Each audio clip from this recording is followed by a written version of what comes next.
विरार पूर्व पश्चिमेला जोडणारा नारंगी या ठिकाणचा ओव्हरब्रिजचं काम हे आता प्रगतीपथावरती आलेलं आहे। आपण जर बघितलं तर आपण आता त्या ब्रिजवरती उभा आहोत। या ठिकाणी बघितलं तर जे काम आहे हे प्रगतीवरती आहे आणि लवकरच हे नागरिकांसाठी हा ब्रिज खुला करणार असल्याचं देखील सांगण्यात येत आहे। तर आज सकाळीच वसई महापालिकेचे नवनिर्वाचित महापौर अजू पाटील आणि त्यांच्या शिष्टमंडळाने आज या ब्रिजची पाहणी केलेली आहे आणि या ठिकाणी काय अडथळे आहेत आणि हा नागरिकांसाठी कधीपर्यंत हा ब्रिज सुरू होईल यासाठी प्रयत्न सुरू असल्याचं आपल्याला पाहायला मिळत आहे। आपल्यासोबत महापौर आहेत।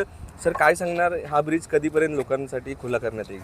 बघा, हा खरं म्हणजे गेले 1.5 वर्ष काम स्लो झालेलं होतं। राज्य सरकारकडे पैसे नसल्या कारणाने कॉन्ट्रॅक्टरची बिलं निघत नव्हती, त्यामुळे सब कॉन्ट्रॅक्टर स्थानिक सप्लायर होते, त्यांना बिलं मिळाली नव्हती, त्यामुळे काम ठप्प झालेलं। महापालिका निवडणुकीमध्ये आम्ही पाठपुरावा चालू केला, डे टू डे त्यांचा फॉलोअप केला, सगळ्यांची बैठका घेऊन त्याच्यातनं मार्ग काढून त्यांची कामं सुरू झालेली आहेत। आता साधारण मार्च एंड म्हणजे एप्रिल सुरुवातीला पूर्ण करणार होते, परंतु काही अडचणी होत्या डांबराच्या वगैरे युद्धांमुळे, त्यामुळे थोडंसं थांबलेलं होतं। तर आता या 10 ते 15 दिवसामध्ये म्हणजे एप्रिल एंड किंवा मेच्या सुरुवातीला हा रहदारीसाठी मोकळा होईल।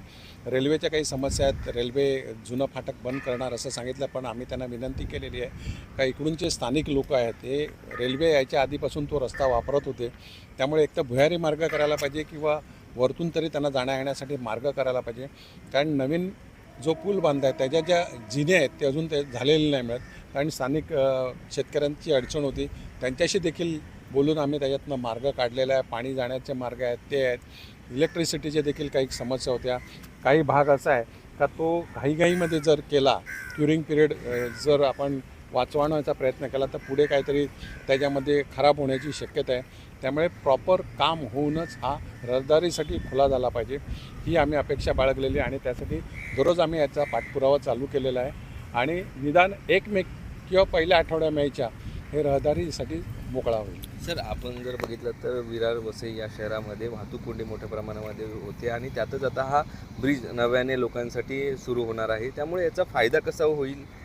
बघा, या जुन्या फाटकामुळे स्कूल बसेस होत्या किंवा ॲम्ब्युलन्स होत्या, ह्यांना मोठी अडचण व्हायची, खोळंबा असायचा आणि कधीकधी 1-1 तास अर्धा तास खोळंबा ट्रॅफिक लावायचा, त्यामुळे स्कूल बस असतील, मुलांच्या असतील, परीक्षेच्या वेळी अडचण होत होत्या, तर त्यांची ही अडचण दूर होईल। पूर्वी हायवेला जायला फार त्रास व्हायचा, त्याच्यात आता 15 ते 25 मिनटं त्याच्यामध्ये तो देखील वेळ वाचणार आहे या पुलामुळे आणि जे नागरिक अडकायचे या ट्रॅफिकमुळे त्यांचं नुकसान व्हायचं मोठ्या प्रमाणे, डिझेल पेट्रोल संपत जातात, हे देखील फायदा होणार आहे।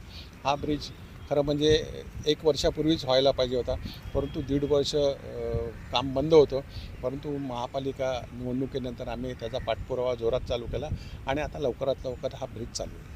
निश्चितच आपण जर बघितलं तर हा ब्रिज लवकरच नागरिकांसाठी खुला केला जाईल असा विश्वास देखील यावेळेस महापौर अजू पाटील यांनी व्यक्त केलेला आहे। आपण ब्रिजची या ठिकाणी स्थिती जर बघितली तर हा ब्रिज आता या ठिकाणचं डांबरीकरण राहिलेलं आहे आणि हा जर बघितलं तर हा जॉईंट हा मुख्यतः या जॉईंटकडे गांभीर्याने पाहिलं जात आहे, कारण हे काम कुठेही हलगर्जीपणामध्ये होऊ नये यासाठी महापौर स्वतः या ठिकाणी लक्ष ठेवून आहेत आणि या ब्रिजची दक्षता घेण्यासाठी तत्पर असल्याचं देखील आपल्याला पाहायला मिळत आहे आणि लवकरच हा नागरिकांसाठी ब्रिज खुला झाला असल्यामुळे पूर्व आणि पश्चिमेला जाणारे जे वाहनधारक असतील, शाळकरी विद्यार्थी असतील, त्याचबरोबर हॉस्पिटलचे काही रुग्ण असतील, यांना मात्र या ब्रिज सुरू झाला असल्यामुळे एक मोठा दिलासा मिळणार आहे। त्यामुळे स्वतः महापौर अजू पाटील हे स्वतः या ठिकाणी या ब्रिजची पाहणी करत असताना पाहायला मिळत आहे आणि लवकरात लवकर हा ब्रिज नागरिकांसाठी आणि वाहनांसाठी खुला करण्यात येईल।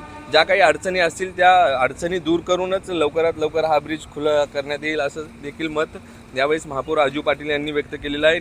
आता नेमकं या ब्रिजची हा ब्रिज कधीपर्यंत सुरू होणार आणि हे काम कधीपर्यंत पूर्ण होणार हे याकडे आता सर्वांचं लक्ष लागलेलं आहे। संदीप गायकवाड, APS मराठी, विरार।